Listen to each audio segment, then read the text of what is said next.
Assalamualaikum warahmatullahi wabarakatuh. Pada pertemuan pertama, mata kuliah Pendidikan Profesi 2, kita akan mempelajari tentang pengertian dan syarat-syarat profesi. Nah, untuk pengertian dan syarat profesi, yang pertama, pengertian dari profesi. Profesi itu merupakan jabatan. Nah, jabatan di sini berarti bisa sebagai melayani masyarakat. Kemudian juga profesi di sini memerlukan bidang ilmu dan keterampilan tertentu di luar jangkauan khalayak ramai atau orang pada umumnya.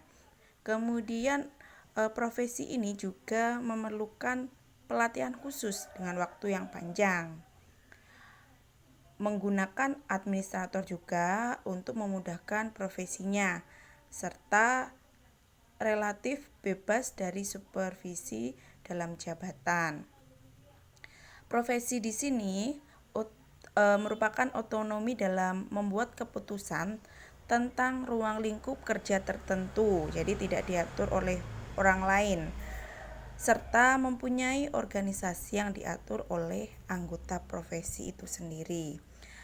Selanjutnya, profesi itu juga mempunyai kode etik untuk menjelaskan hal-hal yang meragukan atau menyaksikan yang berhubungan dengan layanan yang diberikan.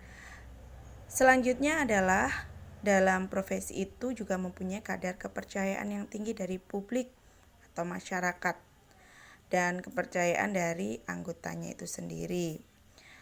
Menurut Sanusi, untuk ciri utama dari profesi itu sendiri adalah suatu jabatan yang memiliki fungsi dan signifikansi sosial yang menentukan seperti itu atau krusial seperti itu. Nah, profesi itu juga dinyatakan sebagai jabatan yang menuntut keterampilan atau keahlian tertentu.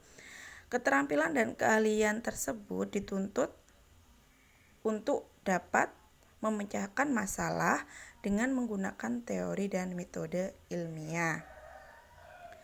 Pada profesi itu sendiri, jabatan memerlukan pendidikan tingkat perguruan tinggi dengan waktu yang cukup lama. Selain itu juga memberikan layanan kepada masyarakat, anggota profesi yang berpegang teguh kepada kode etik yang dikontrol oleh organisasi profesi. Setiap anggota profesi tersebut mempunyai kebebasan dalam memberikan pendapat terhadap permasalahan profesi yang dihadapinya. Selanjutnya adalah prakteknya. Nah, praktek profesi di sini berarti dia melayani masyarakat atau anggota profesi tertentu secara otonomi atau bebas dari campur tangan orang lain. Kemudian jabatan profesi yang disebut profesi itu juga mempunyai prestis yang tinggi dalam masyarakat seperti itu. Nah, maka dari itu kita dapat memberikan kriteria bahwasannya kriteria Ornstein dan Levine yang dibicarakan dibandingkan dengan menurut Sanusi itu dapat disimpulkan bahwa keduanya ini memiliki kemiripan ya, serta saling melengkapi sehingga bisa menjadi pedoman dari kita mengenai pendefinisian dari profesi itu sendiri. Sedangkan apa sebetulnya syarat dari profesi keguruan itu sendiri? Menurut National Education Association menyatakan bahwa profesi keguruan itu adalah jabatan yang melibatkan kegiatan intelektual, kemudian menggeluti suatu bidang ilmu khusus, kemudian memerlukan persiapan profesional yang lama, kemudian ada latihan juga dalam jabatannya, kemudian juga menjanjikan karir hidup dan keanggotaan dari seseorang itu sendiri. Kemudian juga baku, memiliki nilai baku atau standar sendiri. Selain itu juga lebih mementingkan layanan di atas keuntungan pribadi. Dan yang terakhir adalah mempunyai organisasi profesi yang kuat dan terjalin erat. Jadi hampir sama dengan pembahasan sebelumnya ya. Nah, sekarang yang menjadi pertanyaan lebih lanjut adalah apakah semua kriteria itu dipenuhi oleh jabatan pengajar atau disebut dengan guru? Jabatan yang melibatkan kegiatan intelektual tersebut jelas sekali bahwasannya guru itu memenuhi kriteria tersebut yang sudah dijelaskan tadi, karena mengajar juga melibatkan upaya yang sifatnya sangat didominasi oleh kegiatan intelektual. Kegiatan yang dilakukan anggota profesi adalah dasar untuk persiapan dari semua kegiatan profesional lainnya. Nah, karena itu mengajar juga disebut sebagai ibu dari segala profesi. Itu menurut Stinnett dan Huget. Kemudian untuk jabatan yang menggeluti batang tubuh ilmu yang khusus, nah semua jabatan itu mempunyai monopoli pengetahuan yang memisahkan anggota mereka dari orang awam. Jadinya memang sekelompok anggota profesi tertentu, misalkan guru ya guru, dokter ya dokter, seperti itu. Anggota suatu profesi itu pastinya menguasai bidang ilmu yang membangun keahlian dari mereka, seperti itu. Selanjutnya untuk jabatan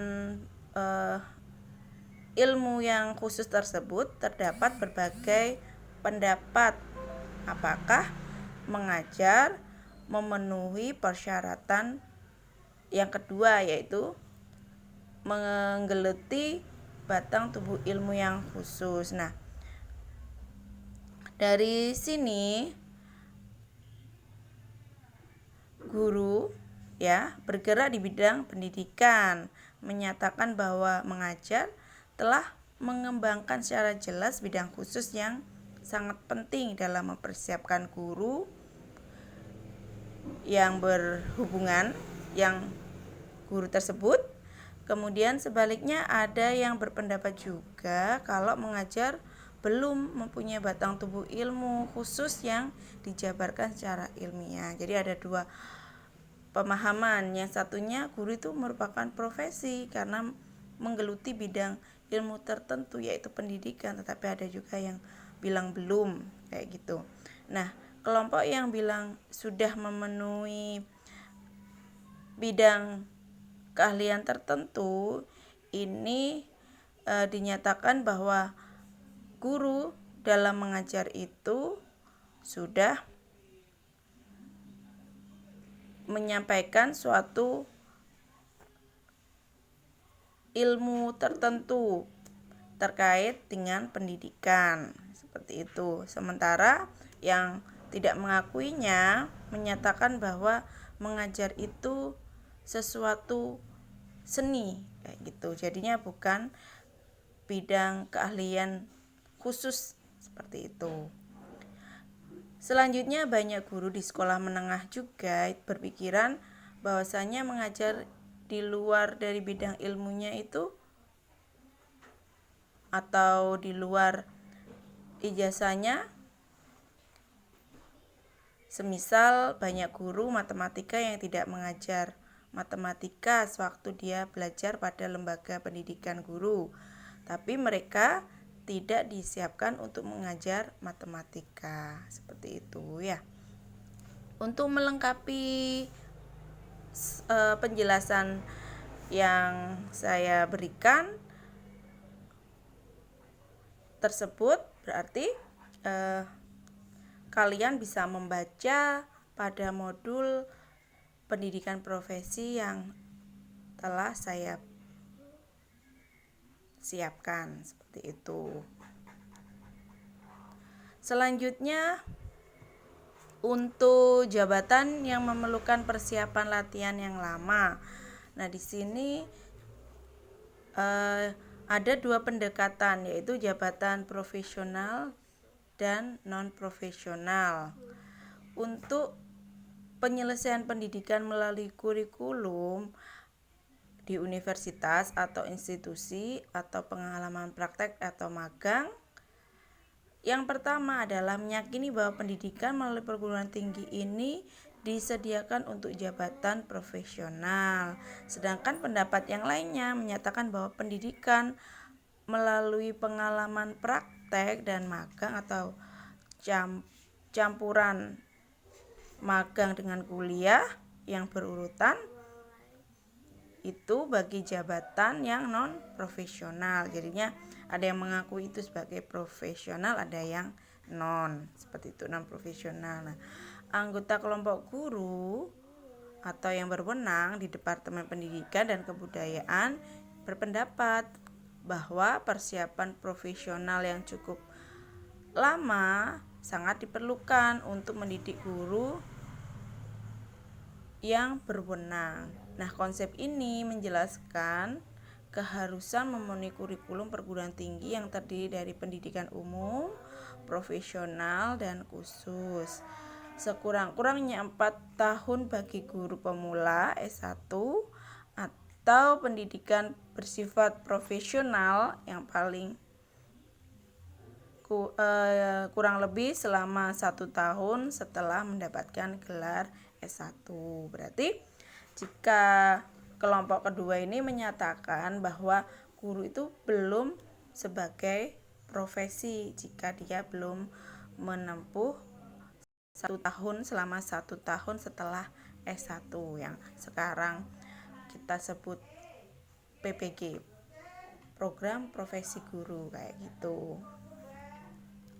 Selanjutnya adalah jabatan yang memerlukan latihan dalam jabatan yang berkesinambungan. Nah, di sini menunjukkan bahwa sebagai jabatan profesional baik yang mendapatkan penghargaan kredit maupun tanpa kredit, pada saat sekarang itu banyak bermacam-macam pendidikan profesi tambahan yang diikuti oleh guru dalam penyetaraan dirinya dengan kualifikasi yang telah ditetapkan. Maksudnya guru tetap jika dia dikatakan profesional atau memiliki profesi berarti harus melakukan latihan atau workshop seperti itu ya. Selanjutnya adalah jabatan menjanjikan karir hidup dan keanggotaan yang permanen. Jadi banyak guru baru yang hanya bertahan selama 1 atau 2 tahun saja pada profesi mengajarnya. Setelah itu mereka pindah ke bidang lain. Nah, seharusnya jika dia disebut sebagai profesi, guru itu sebagai profesi, berarti tidak hanya ditempuh 1 atau 2 tahun tetapi beberapa tahun, dan memang itu merupakan skill dari guru tersebut. Selanjutnya adalah jabatan yang menentukan bakunya sendiri. Nah, di sini yang dimaksud di sini adalah setiap jabatan profesi, setiap anggota kelompok itu dianggap sanggup untuk membuat keputusan profesional sehubungan dengan iklim kerjanya. Jadi bersifat otonomi kayak gitu. Selanjutnya jabatan yang mementingkan layanan di atas kepentingan pribadinya, itu juga syarat dari profesi. Selain itu, jabatan yang mempunyai organisasi profesi yang kuat dan terjalin rapat. Maksudnya jika suatu pekerjaan tersebut tidak memiliki asosiasi atau organisasi profesi, mungkin tidak termasuk ke dalam ini syarat dari profesi itu sendiri.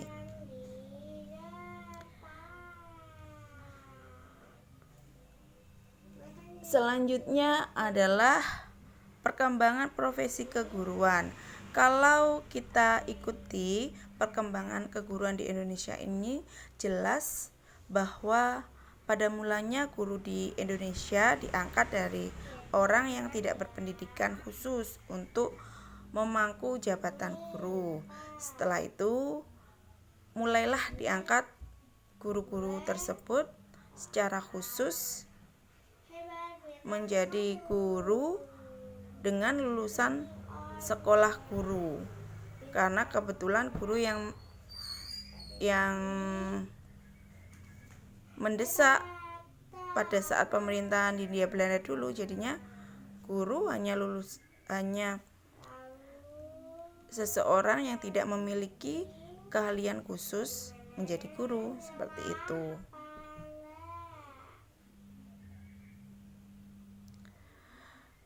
Kemudian dalam sejarah pendidikan guru di Indonesia juga, guru pernah mempunyai status yang sangat tinggi dalam masyarakat, memiliki wibawa yang sangat tinggi dan dianggap sebagai orang yang serba tahu, seperti itu. Nah, peranan guru saat ini tidak hanya mendidik anak di kelas saja, tetapi mendidik masyarakat, tempat bagi masyarakat itu untuk bertanya, baik untuk memecahkan masalah pribadi ataupun masalah secara sosial. Demikian untuk materi pada kuliah hari ini. Kalian bisa mempelajari lebih lengkap pada modul yang telah saya siapkan pada modul pendidikan profesi 2. Saya akhiri. Wassalamualaikum warahmatullahi wabarakatuh.